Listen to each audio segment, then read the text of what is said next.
could be improved? Like, what are, talk about all the good stuff that we're doing. Like, what are some things that maybe like still need to be worked on and get better? Yeah, it's definitely not all unicorns and roses. There are a lot of inefficiencies and optimizations on the table. This near social gateways, user experience, and developer experience is still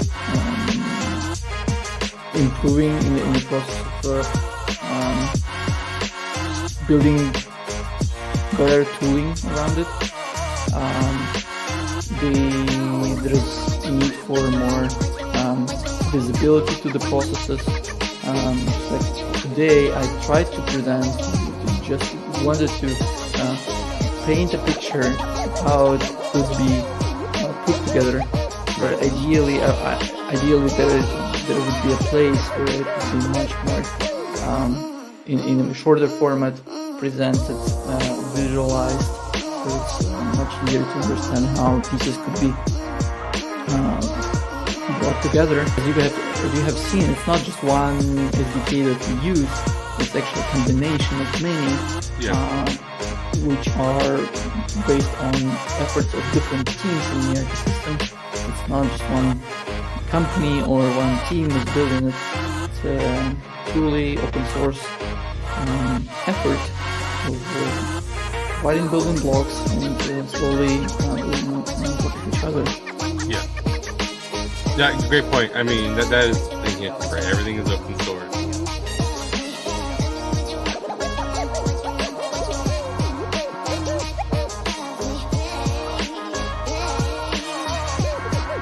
Yeah, a really good question as well. So right now it's our central validator, like Reclaim validator. So it's in-house. It's not very good in a narrative decentralization because it's definitely centralized. And though we're not keeping any data, like we're keeping track on how many. Just know what's going on.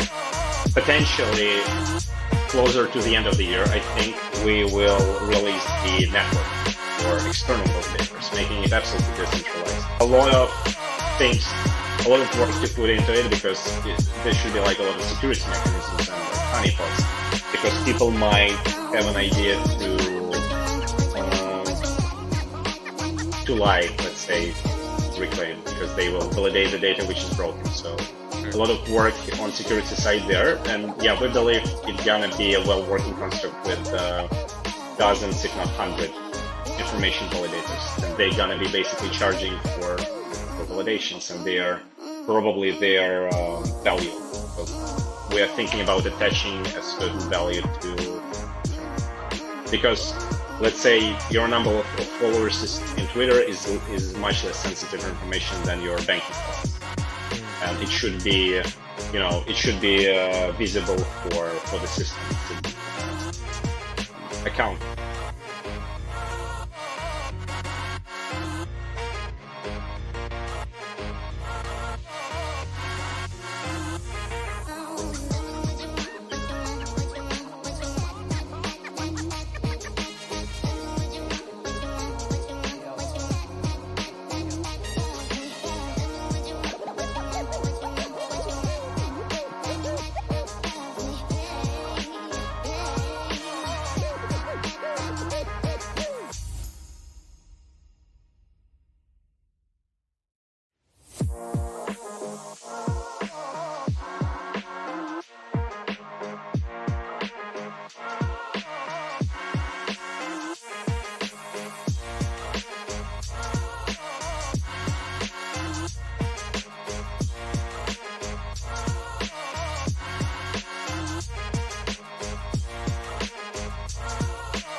Hey, welcome back everybody to another edition of DevHub Live. I'm your host, Joe, moderator over here at DevHub. We have a great episode for you today. If you were expecting us to be a little bit earlier, I had to move my schedule around, and I wanted to make sure that we got this episode aired because I'm very excited about this. We have Elliot from BuildDAO coming on, and we're going to talk a lot about JavaScript building, all the cool stuff that he's doing. If you want to see a developer who loves to experiment, Elliot's your guy. He's done so much work around front ends and experimenting with web engines and things like that. And we're just going to talk about all kinds of great stuff around that. So this is a good one. Before we get started, a couple of quick updates. So starting next week, DevHub Live will be at a new time regularly. So it will not be this time though. It will be at 4 p.m. UTC. We'll post it all over our socials. But starting next week, we'll be at 4 p.m. UTC. If you haven't seen already, the redacted website for the hackathon has got updated today. I would encourage you to check that out. There are $500,000 US dollars in prizes, bounties for participating. So I would definitely make sure that you are at least checking out. It is online. You do not have to actually attend. Here, I'll put the thing up. So make sure that you go and check out the website, sign up. Lots of great stuff going on there. We'll do tons of content around that as well in preparation for that. As always, if you do not already have our newsletter, make sure that you signed up to the DevHub newsletter. I'll leave that at the bottom for a little bit. And then at least twice a week right now, we'll probably expand it to a little bit more in terms of where you are in the world. We have a wake up and ship more shows that I'm taking people through different parts of actual software development besides just coding.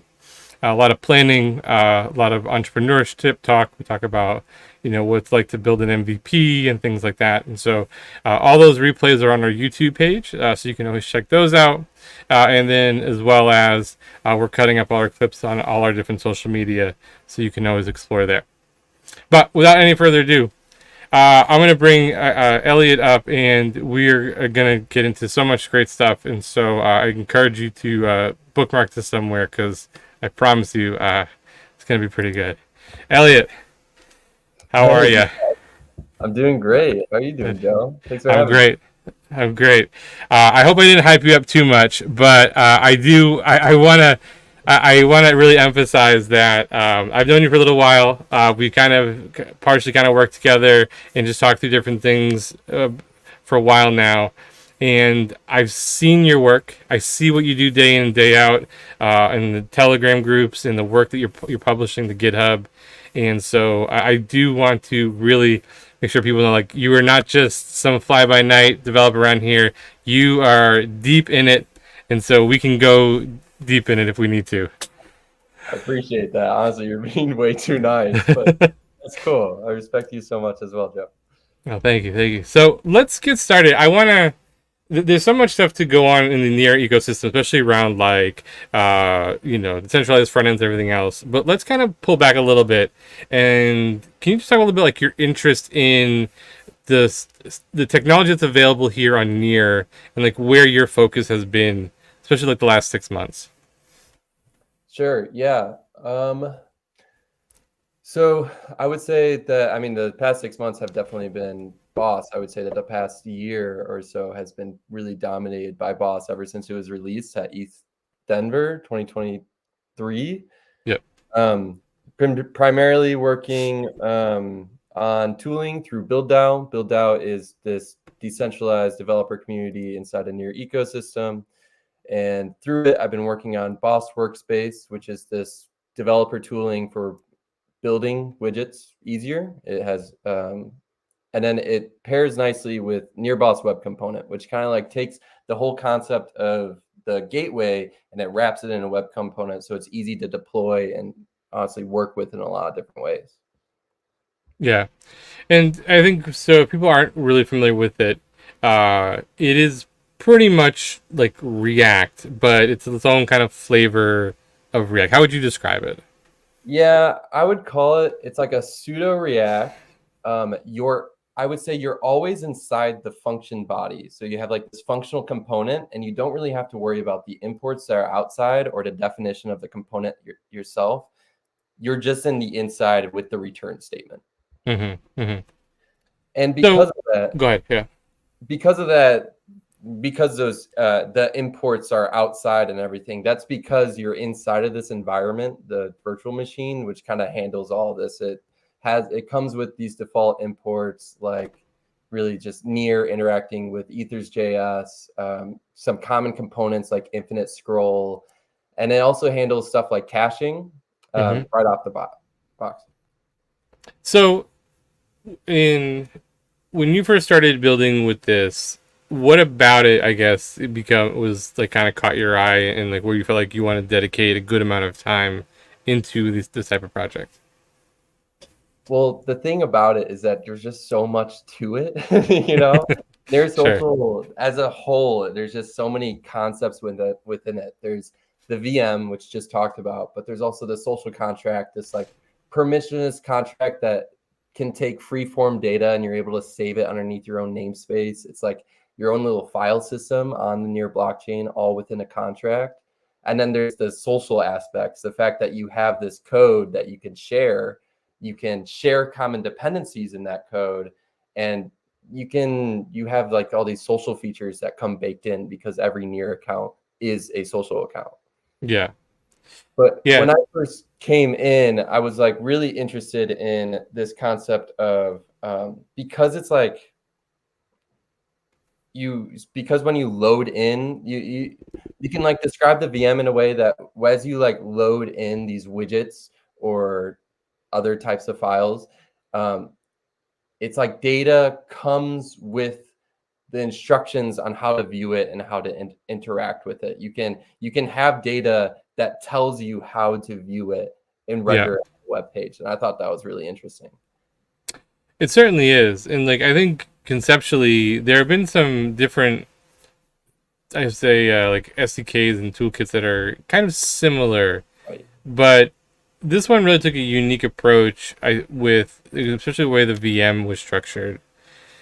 What have you seen though as time has gone on where near itself has started to, I guess when we say near itself, we mean like maybe like the Pagoda team and Foundation has started to move away from actually better supporting this and kind of put in the community's hand. What has kind of changed as that transition started to kind of happen, if anything? I mean, there's a lot of different ways to do it. And even like thinking about it now, like reflecting on the past and what it is and looking at it dejectedly right now, there's definitely better ways to do a whole lot of these things. But I think that with it changing, it has definitely demonstrated that this is a really interesting experimental space, that there are a lot of ways to do this type of stuff. And that you do have the freedom, especially with the VM and how it's set up, you have the freedom to kind of configure it in a lot of different ways. I still think there's like a lot of room for experimentation. There's like some really good bits and there to pull forward and explore. Yeah. I want to dig a little more into that part of it because that is something that I really believe is critical to pushing any kind of software ecosystem forward. There's experimentation. You have to be able to do that. But sometimes there's a balance of like, at what point do I want to actually build a product? At what time am I just trying different things? So for yourself, who absolutely pushes the limit and does a lot of experimenting, how do you start to make those decisions of like, where you are in the work that you're doing? Yeah, that's a good question. That's been something I've been really trying to figure out, honestly, for the past, because I spend so much time experimenting, and sometimes I'm really like self-motivated in a way. I just kind of want to do the thing that I'm trying to figure out. Sure. And that doesn't always translate well to a product or being applied to a thing. I've been really eager. That's why I've like, so through that, I've have invested a lot of time in tooling to help like developers be able to interact with it better and easier. And then from that tooling, different projects and products use it, and I'm able to support those teams and be able to have it so that products just have a reliance, I guess, on it, and through that, I'm able to explore it through there without necessarily maintaining one myself. Yeah, the tooling aspect is interesting, and we've had a few people come on and talk about building out tooling. While we're kind of here and all this parts of it, with the experimentation, is that something that is what like led you down the path of like maybe I should start building some tooling, or was it built out of more, I guess, necessity of like I need this tool because I'm trying to do this, and then it leads to something else? Definitely. I ended up using Boss Workspace or going down that path because I was trying to do a lot of stuff that with recursion that was kind of like widgets rendering widgets that were themselves, and inside of the near social IDE, you really couldn't do that a whole lot. So having to run the dev server yourself kind of came to that. For sure. As you start to, get deeper into some of the tooling and you're working on that part of it and also experimenting, is it something where, being part of a group like BuildDAO helps with that because the people can then contribute and you're not just on your own always trying to do this stuff? Absolutely. I really can't thank the team and everybody enough. It's been great working with everybody, and it's it's bouncing ideas and really pushing it forward in a lot of different ways. The different ways, everybody has their own experience and different specialties. I'm not a very talented front end developer in any way, shape, and form. So to be able to like work with people that are very good, that want to use it to make something that looks pretty. Yeah. Very helpful. No, that's cool. So I think and I don't know if we said it already, but in people who are kind of new to this and they're listening. So this is all, again, it's based in JavaScript, right? So we talked about a little bit with React. So for yourself, I guess the question becomes of like, what about JavaScript? It kind of led you down a path where you're doing like, I don't know how much work you're doing in JavaScript versus maybe Rust on near, but why so much JavaScript? What do you like about it? What do you hate about it? Any parts of that? Yeah, I would almost say that the reason I invest, so first, the JavaScript I do is all through the VM. And I guess actually, the tooling is TypeScript and stuff like that. And it's really out of an experience in other languages as well. Doing something what's familiar and what's easy to use out of the box. But I would definitely say that my work coming into the VM, which is this pseudo JavaScript type, was born out of this dissatisfaction with always using these like React templates and getting so far, like getting a React template, you do create React app, and then you have this basic template, and then you gotta go through this like kind of draining work of setting up kind of the common functionalities that you want, what makes you comfortable, all those types of your instance and stuff like that. And then also the integration for the packages, just so that you can start hacking in some way, something close to what you originally wanted. And now you're hours into this project and you're not so for far. Sure. Yeah. Right. Yeah, great point there. I think the package management stuff drives me nuts. Like but that's almost every language now. Every language now is package heavy.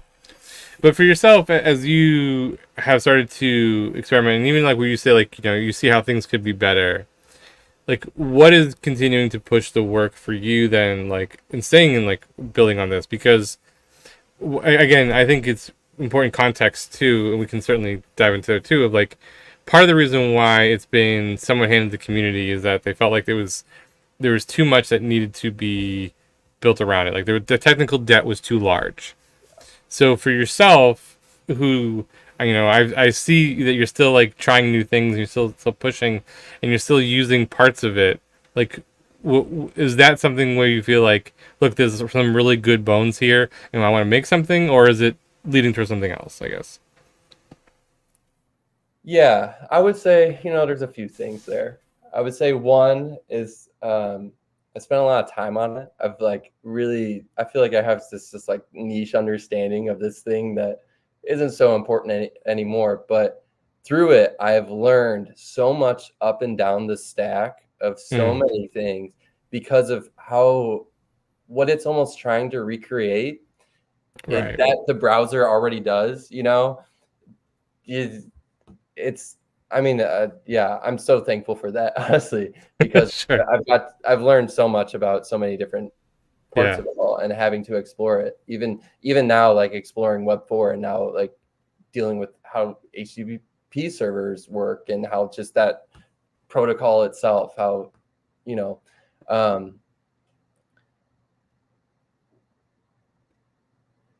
but now definitely I would say I'm kind of trying to wrap everything up in a certain way. Boss Workspace and Near Boss Web Component work really well together. There was a certain idea that I was really attached to, which is that the VM can offer custom elements. So you can like build these bundles that define custom elements, and then inside of your custom widget code, you can reference those elements. And it kind of like abstracts a lot of complexities away, which is kind of cool. But there's also, there's different ways to do it, and there's just better ways to do it. And I would say, especially like within the past few months, I've been seeing a lot more. I mean, it was different. It was like a different story, I feel, a year ago. But within the past few months, there's other projects out there that are doing very similar things in much better ways. I'm thinking about like Module Federation or Valtown and how they execute it in these edge functions. All these different parts, there's different ways to do it. It's pretty cool. Yeah. Yeah, that's a great point. I mean, as a developer, and that technology is always going to hopefully keep progressing, and so there is that sometimes that pull to take you down to the newest thing and stuff like that. Just from like your own experience and like talking to other developers, like at what point do you feel like this is just become a time thing, and I'm now chasing like good time after bad, versus like I feel like I'm still gaining something out of this, and I'm not ready to go see the new thing yet, because I'll just kind of to lead it a little bit. I know for myself, early on as a developer, when I was younger, I was constantly chasing the new cool thing because it was interesting. I wanted to try to be ahead of the curve, and then I learned how much that stuff came and died like within like months, and I'm like, oh, okay, I can't do this anymore. So I found myself always kind of going back to, like you said, I love the comment you said of like, something that feels familiar and comfortable. It will actually allows you to be, I'm kind of inferring here, probably allows you to be more productive. So there's a piece of that there. So like, how have you seen this, and how have you balanced some of the stuff for yourself? Yeah, definitely more comfortable. I would say it's I know what I want to carry forward with it.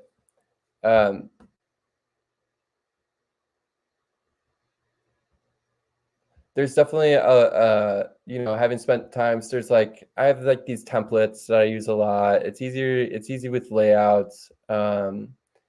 It's works with the dev tooling, and yeah, it's easier to be productive with it. And I would say that the pieces that I really want to carry forward with it is I think it's still good for customizable like web pages, like something that's just like simple and easy to deploy, something that's just like a front end that doesn't really have a whole lot more interaction. And maybe you want people to be able to actually view the code and be able to pull it and customize it for themselves. So, I mean, I'm thinking about new projects right now, and I'm really trying to transition into other frameworks and, stuff that has more stable tooling. Sure. And through that, as I'm thinking about it, I'm thinking items like a profile or a marketplace page or something like that. That's like really just like a front end. People generally want to customize it themselves, make it look their own way. That can still work with what has already existed. And it's, but other stuff that has been solved before, that doesn't need to be solved over again. Right. Use the trusted thing. For sure. Yeah, I mean, I know I struggle with, like, I'm not a front end developer. I hate doing front end myself too. I'm not. I also probably don't like it as much because I feel like I'm not as strong, and so I get like frustrated by some of that stuff, right?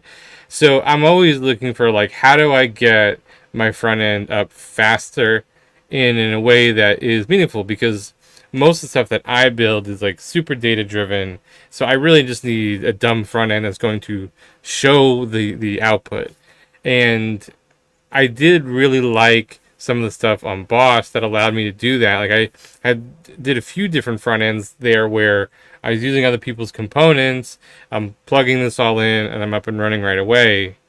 But then as soon as I tried to go like a little bit more complex, like that's when like I would hit a wall and I'm like, all right, this isn't working. Is that where I think, like, for yourself, like you were or you are still trying to solve that like next step a little bit more of like, how does this become a little bit more modular for someone to be able to have that consistent piece for them? I definitely want to put together and publish what I've worked on so that it can be, but I guess exploring it further, not so much. Like you said, getting into when things get too complex, it's just better to do it a different way. I still think that, like, I have this like nice feed component and this nice layout and this router, that's easy to pretty much like to have a whole application like with a feed and a front page in one file. That's nice, but not so much interested in solving the tough questions. Sure. I mean, for yourself, as the developers working in Web3, is the pull though for yourself more of like the decentralized aspect more so than, because, and please, like, if I'm saying this the wrong way, but like I feel like the stuff that's going on with, like, we call it the boss still, React on chain, whatever you want to call it, the hang up always became, sometimes it was like, oh, it's going to simplify interacting with the blockchain, right? It's going to interact with near, and so it's solving this stuff, and we're decentralizing because we're putting the code, the components on chain. For yourself, as you continue to do work and you're exploring other things, is it the decentralized aspect that is more appealing, or is it being like what parts of that are really driving your desire to work in this? Because, and here's why I say this: seeing the stuff that you've done and you experimented with are not necessarily always Web3 related things. They are pushing the boundaries of JavaScript and web engines and things like that really could apply to anything, not necessarily Web3. So, like, what's driving you as a developer right now?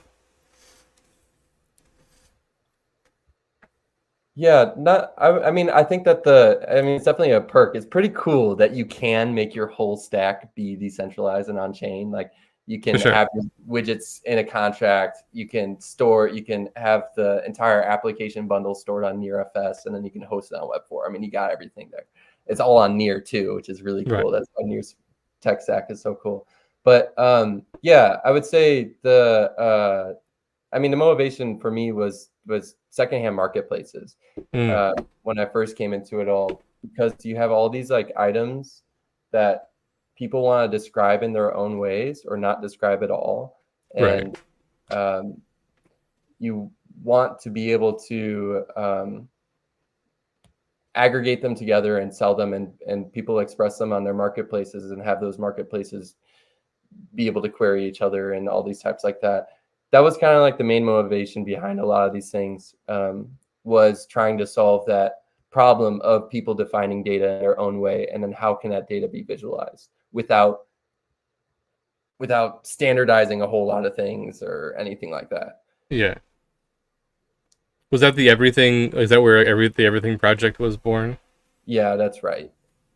That it came from a hackathon project in January 2022, where I made this app called Collect. It was like this series of 6 applications that all had a camera, and you would take a picture or something, and then it was this concept of you could build a grassroots supply chain where people could really, just like build an inventory of everything for themselves, and without having to have like this one big database that held everything, you could just kind of hold references to each other, and you could build this like sorting mechanism.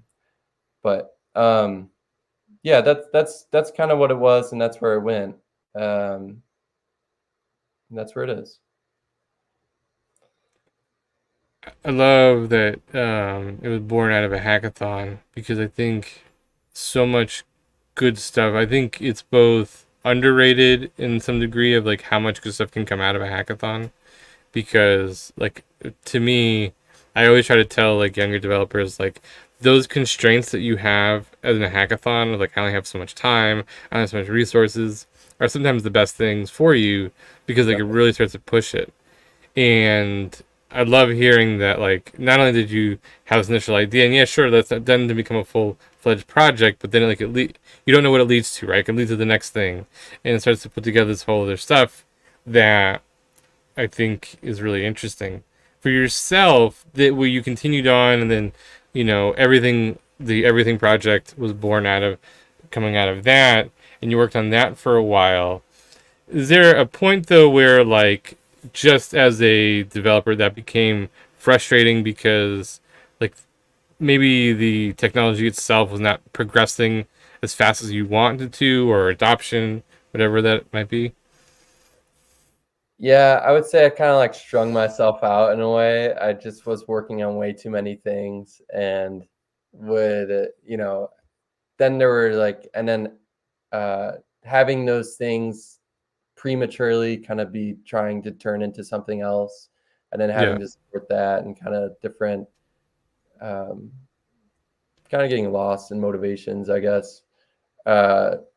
And then just like, I have code that's literally just spread so far out and across things that I like can't, just thinking about it and trying to put things together gives me a migraine, Right. Sure.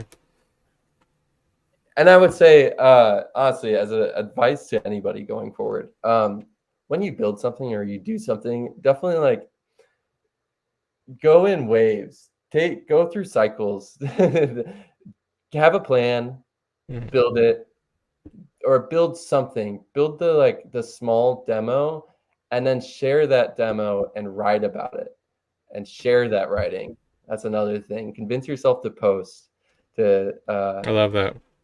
Don't even when you have those big long posts that sit in your notes app and you think that you're going to post it later, and then you never do. You're never going to, and it's just going to sit there, and then you're going to look back on it, and it's going to be like, oh man, it's a year later and I can't post this now. I love that. Yeah, I love that. I mean, I was just talking about, so on the morning show, they were just talking recently about some of that planning stuff, and I'm a big advocate of, I would love to write more. I can't find the time. And I agree. I think it's great, because even if you don't post it, forcing yourself to think it through is huge. Yeah. So I become, over the past few years, really big on like these like pseudo flowcharts. Like, they're not really flowcharts in the proper sense. They're more like, let me, map up a mix of like kind of my architecture and kind of my flow. And what that's done for me, especially as a solo dev, is I talked about how like it's forced me to think differently, because I have to be conscious of like, okay, what is actually going to happen from here to here, and like what do I need to actually do that. And sometimes just making that chart is like explorative enough where I'm like, oh, okay, this is the wrong path, and so let me do something different. So I love the fact that just writing, getting all that stuff out is great advice. Yeah. Definitely. Now for yourself, what are the things that you're focusing on? Like, where do you see the kind of things going? Whether it doesn't necessarily be in crypto, but just for yourself, and what are the pieces of technology that you're really kind of exploring now, going forward? Well, I definitely first, I definitely want to deliver something. I've been really trying to like make a product or something like that. I'm also really interested in there was like a post a while back. I don't know who it was by, I don't remember, but it was just like all the opportunities on Near to make a contract to have a business and create revenue. And I think that's really cool. I've been really interested in writing some sort of contract. And then, yeah, as I kind of like have mentioned, going forward, I'm interested. I recently just did like, so Webpack has a Rust version, or there's a drop-in replacement now by from Rust that's by the ByteDance team. I did that on the Near Social VM and on the Near Boss Web Component. And I think those are kind of cool because I'm kind of interested in just like that type of I'm trying to explore that more, like optimizations and stuff like that. And then through there, I think that there's definitely like potential for like module federation, or like the cool thing about Near Boss Web Component and this like wrapper around widgets for the VM is that it has these attributes like source, initial props, config, which really just mean that there is code stored somewhere and you're passing it to something, and inside this black box, something's going to happen and something's going to render. And I think that as a concept could transcend, like it doesn't have to be the VM. It could be anything. It could apply to a lot of things. And I think that's pretty cool. But I think it's more of a pet project in a way. And I think definitely looking to take what has already been made, this all this work that has been put in, to really take the best parts of it, how you can just like create front ends easily from it, customizable front ends, and you can deploy into Web 4. And I want to try to build some sort of product or some deliverable. Yeah, I love hearing that. I love that the fact that you're, as you're evolving as a developer, part of it comes into of like figuring out like, oh, at what point can I, again, I don't say reuse. That's not the right term necessarily, but like you're trying to expand on like what some of the stuff you've already done. But the part like that got me just now is, so I saw you post something about the Rust drop-in, and that's really interesting because I toe the line when I talk to developers of like how much do I want to focus on like nerding out on optimization versus like just shipping something. Yeah. And like getting out the door, right? And so, but I thought you posted some stats that I thought were really significant. Can you talk a little bit about like that change in moving to the Rust drop-in, like what that performance upgrade really, like how significant it really was? It was crazy. I mean, the build time went from like 9 seconds to a couple hundred milliseconds. Something insane like that. And that's really the nice thing about it, is that RS Pack it's just a straight up drop in. It took maybe 30 minutes to an hour. Didn't have to really change configuration that much. Swap out plugins. And then that's it. I mean, this 9 second to a couple hundred milliseconds, whatever, it is a huge improvement. That's really incredible. But it is something just to kind of nerd out on. It's really only for the developer. It's not It's not going to have any impact on the actual runtime performance of any of it. But that means that maybe a developer is more eager to work on something and to play with something and to find that next version or something like that. Yeah.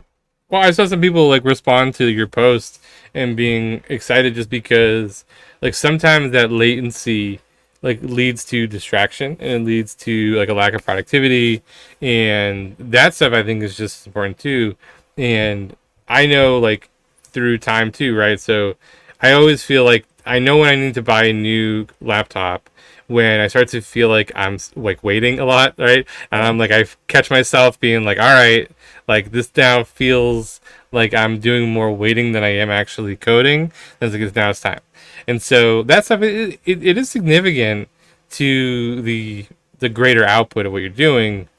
But yeah, you're right. Like, it's not affecting the end user per se, right? So, But it could lead to it, maybe because we're able to iterate it on it faster. It's easier to totally. swap out dependencies or something like that. There's more interest. Let's talk a little bit about products as a whole. So for yourself, and I think just again in general and experience, like, where does this something become a product in your mind, like, that is now going to be acceptable for an end user? Like, where is your, like, MVP line in the sand type of thing?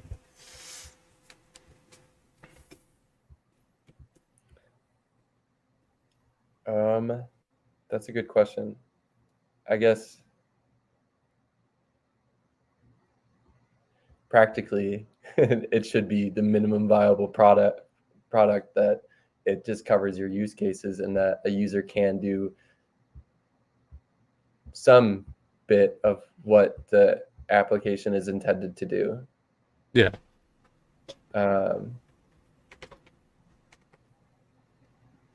Is that something like you build with in mind? I mean, so like now that you're trying to think a little bit more product focused on some things, and you're as you go through that mindset, and even just over the past history, like, is that a clear delineation that you set? You say, like, this is what I need to be able to ship before I can say, like, this is actually a product?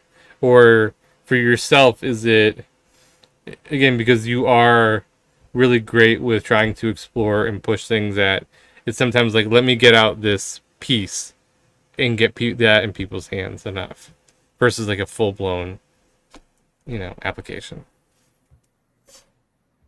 Yeah, honestly, I think that's a great question. I think I'm just like not a great person to answer it, because I it's something I struggle with. It's something that I'm still trying to figure out myself, honestly.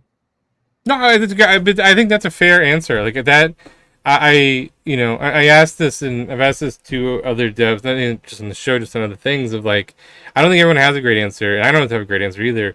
Sometimes, where, I think it's important to highlight that, this is not like a clearly defined thing, and this is, I think, where developers sometimes struggle, because everything in programming is like fairly straightforward, in the sense of like, whatever goes in, something's going to come out. I'm going to get a result based off of something, and I can control those pieces of that within reason. Sometimes we can't.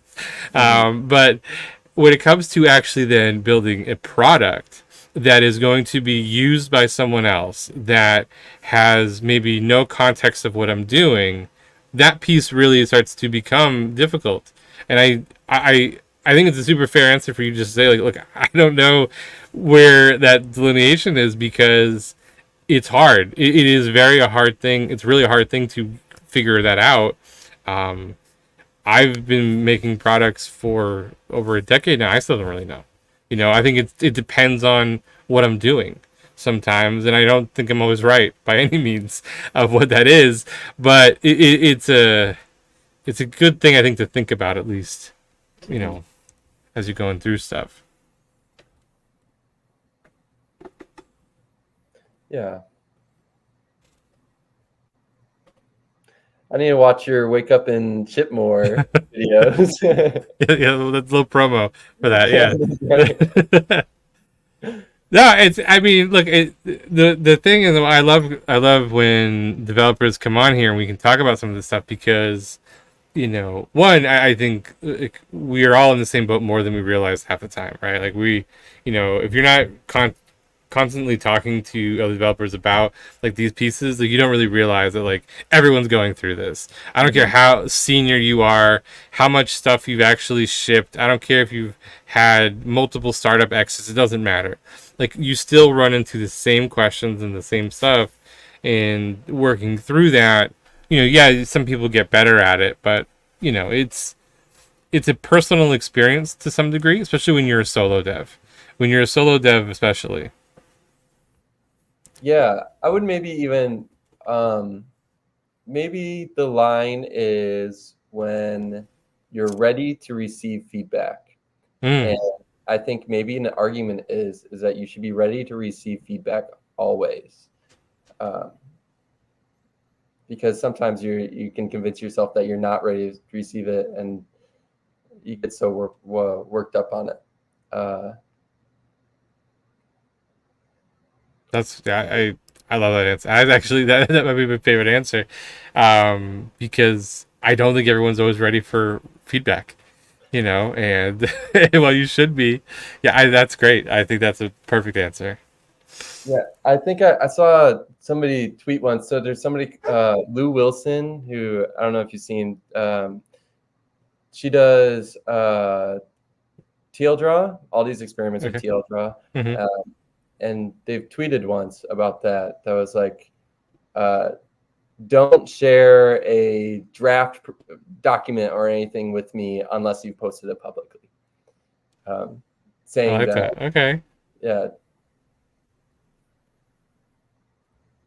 Yeah, if you're not ready to receive feedback from me, you should be ready to receive feedback from everybody.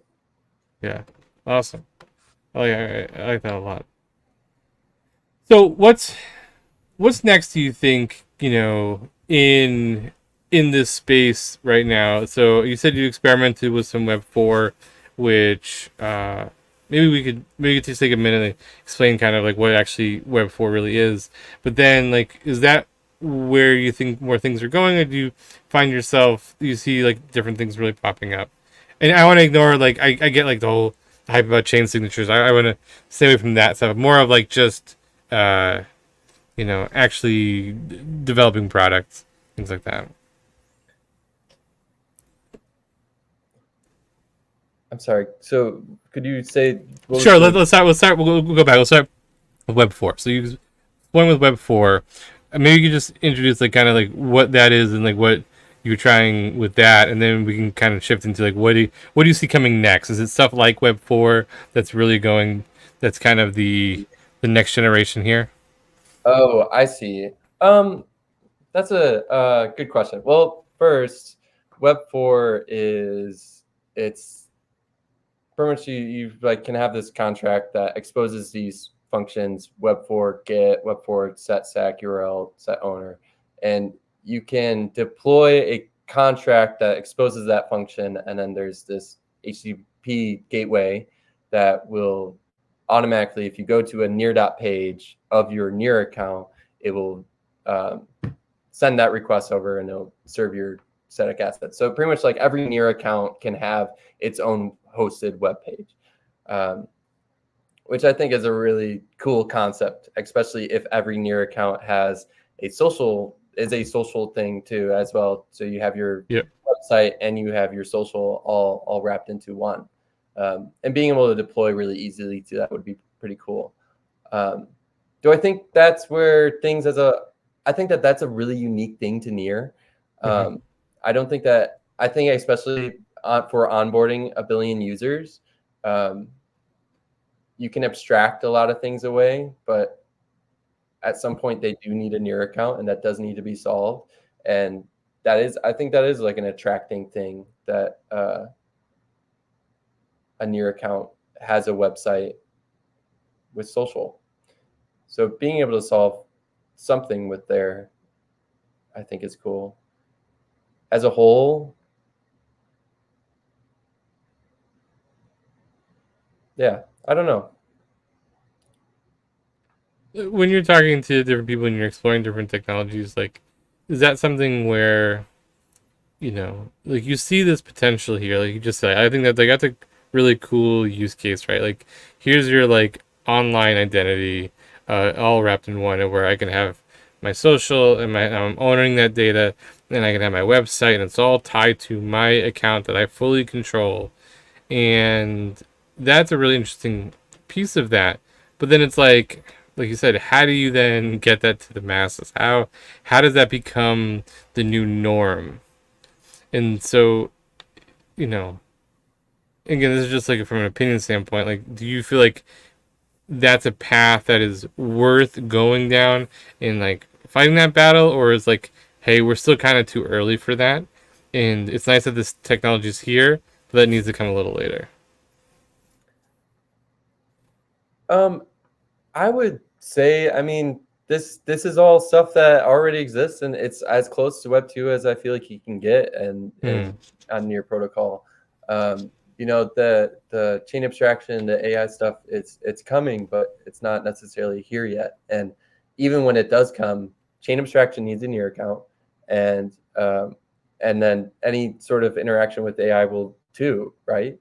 At least I think so, maybe.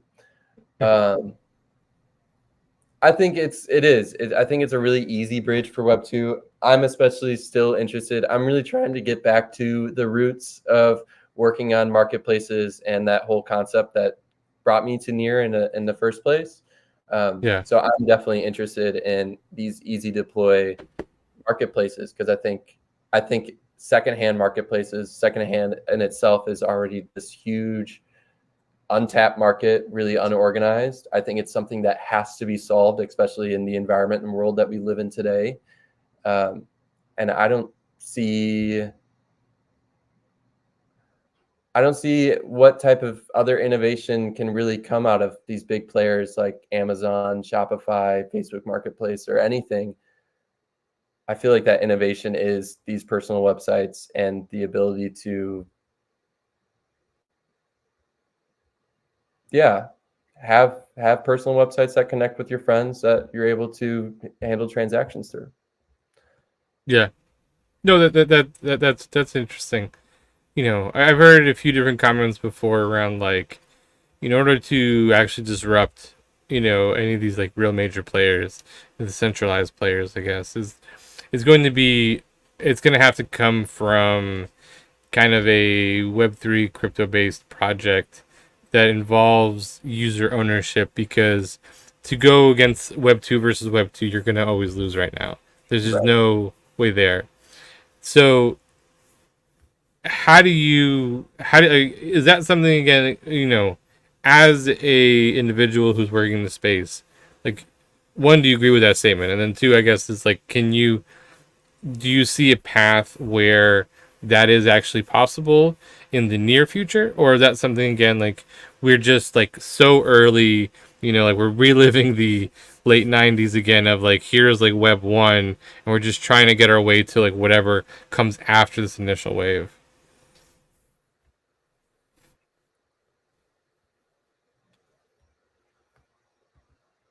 I'm not very sure, honestly.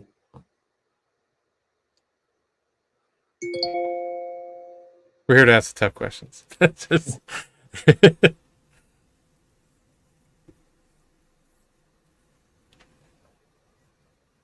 I mean, I guess I think it's practical, but maybe not. I mean, I could be convinced otherwise, but I guess wouldn't really change my mind about it.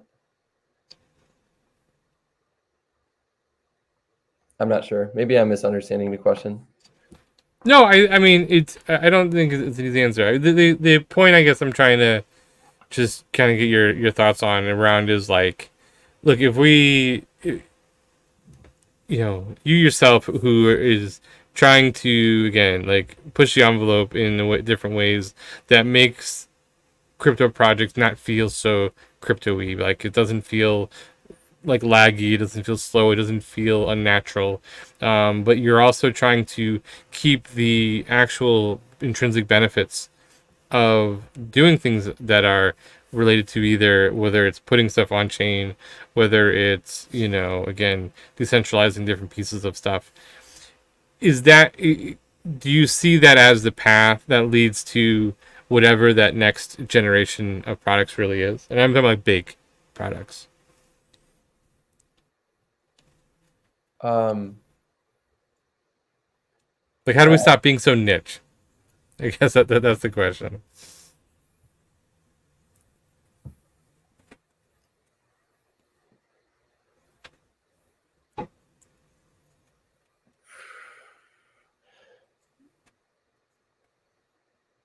I think it is working more with Web 2 technologies, Yeah. and bridging that gap.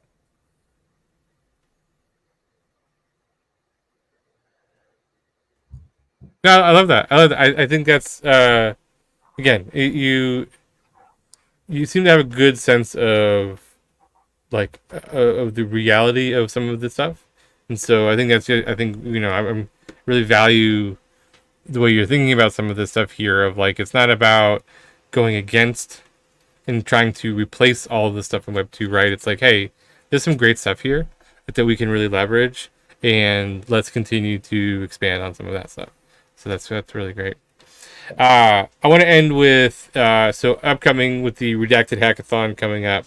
I know it's just kind of announced today, but I know you like to participate in hackathons. You've done ones at NearCon before.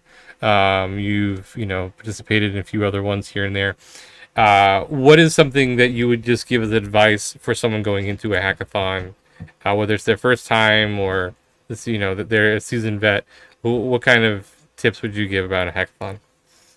I think the cool thing about this upcoming one for Redacted is that it starts in like a month, and you have the next 3 months to work on it.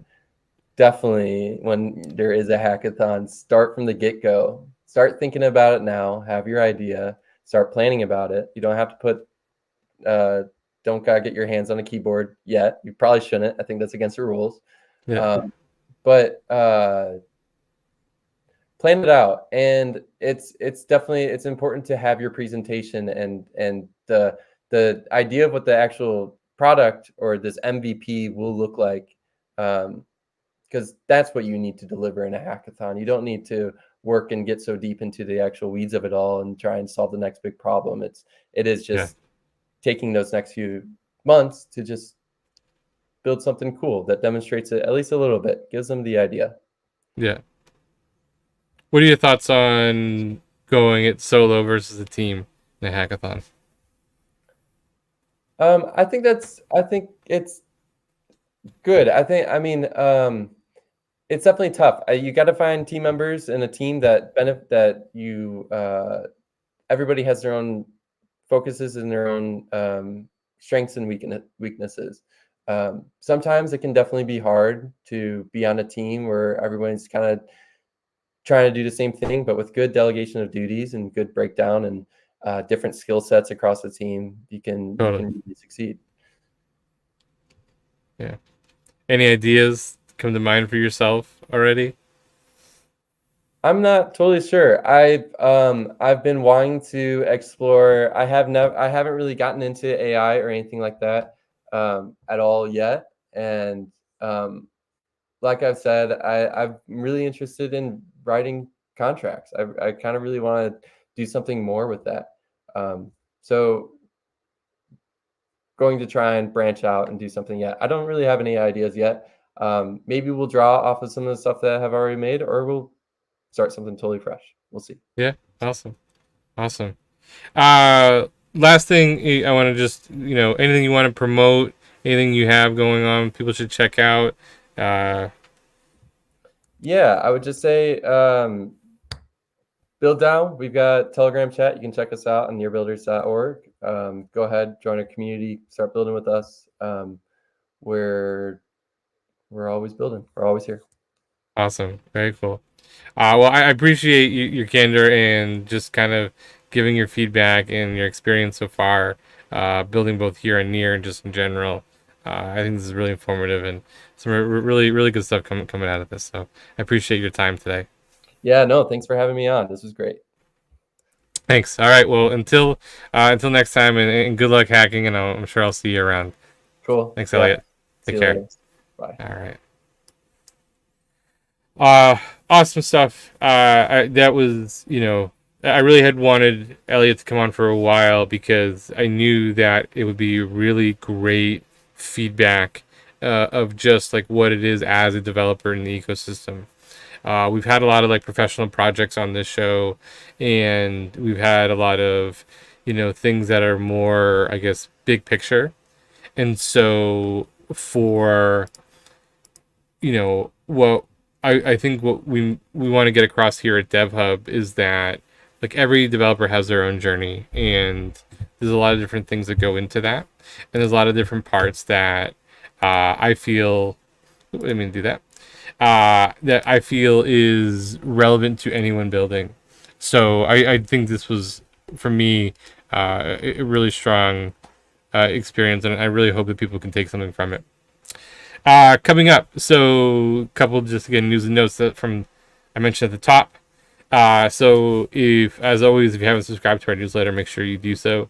If you have already subscribed, and request, if you could, to actually try to resubscribe. It's not really resubscribing. It's actually just going to the form, and we're asking 2 additional questions that are fully optional, but just help us at DevHub better understand our community, what people are working on. So we just ask if you can put your GitHub username into your Near wallet. You don't have to. It's totally, again, optional. You can just sign up for the newsletter without doing that stuff.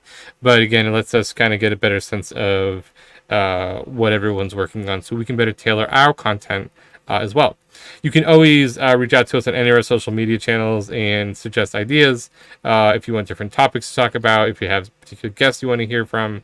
Just also, too, if you haven't seen recently, we are continuing to add lots more to the docs area. So docs.near.org is a great place to kind of see examples, and if you're trying to get building, things like that.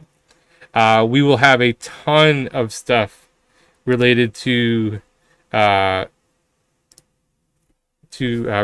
Conference and the hackathon. So it was announced today that coming up here in September is going to be the start of the online hackathon.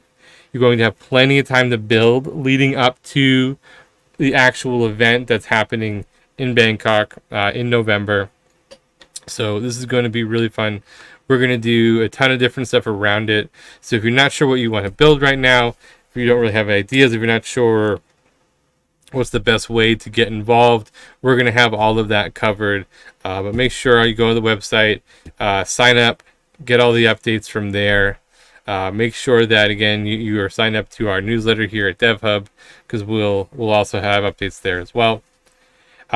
Next week, so we are going to have a few different shows here on this channel that are both related to Redacted. So we're going to restream some parts of different we'll call live calls and things like that. We will have DevHub Live still next Thursday at our new time, which again is 4 p.m. UTC, which it was 5, so we're an hour earlier now. But you can always check all the replays at our YouTube channel, and so you can see all of that. And then Wake Up and Ship More. So again, been doing those a couple times a week now. If you go into any of those and let's say you just go and watch the replay, and you have questions, so you can always actually still here. Let me pull this up here. I'm gonna put this at the bottom of the screen here, so you can always jump in to the Telegram group for that particular show. You can ask questions, whatever it might be. So I really encourage you to check that out. We've been talking a lot about, again, thinking through app architecture, thinking through building a product. What's the software pieces of that actually look like? The whole part of that. So please check that show as well. All our stuff is always posted on our socials. We are streaming live on YouTube, on Twitch, on X, on Instagram. So we're all over the place. Whatever you prefer, you can watch us live. And again, all the replays are on our YouTube channel. So make sure you are checking that out as well. This again, great episode. I really encourage you to go back and listen to some of the stuff. There's some great stuff. I wrote some notes, some things that Elliot said that I think are helpful, and we definitely want to keep talking to more developers, because I think the experience and hearing other developers talk about their process, what they're thinking about, what they're looking into, what are they experimenting with, is really important to hear, because where we work so much now on this level of being remote, right? And especially if you're working Web3, people are distributed all over the globe. It's easy to get caught up into just like what you're narrowly focused on, and sometimes it can feel frustrating, anything else. So I want to really make sure that we're getting those experiences across. Next week, on DevHub Live, we are talking to Joe from Pagoda. She works in the data side of it, and that's going to be a really great one too, because we're talking about how do you actually start to actually query some different data, what kind of data is available, what it means to interact with blockchain data, and some of the different tools that go around that. So I think it's going to be a really valuable call for everyone as well. But otherwise, until then, this is another episode of DevHub Live. I am your host, Joe. Our co-host, Owen, who couldn't make it because of the time change, will be back next week. And so that will be great too, because we'll bring back some of our different games and things like that as well. But until then, we will see you soon, and keep following along and keep building. Thanks.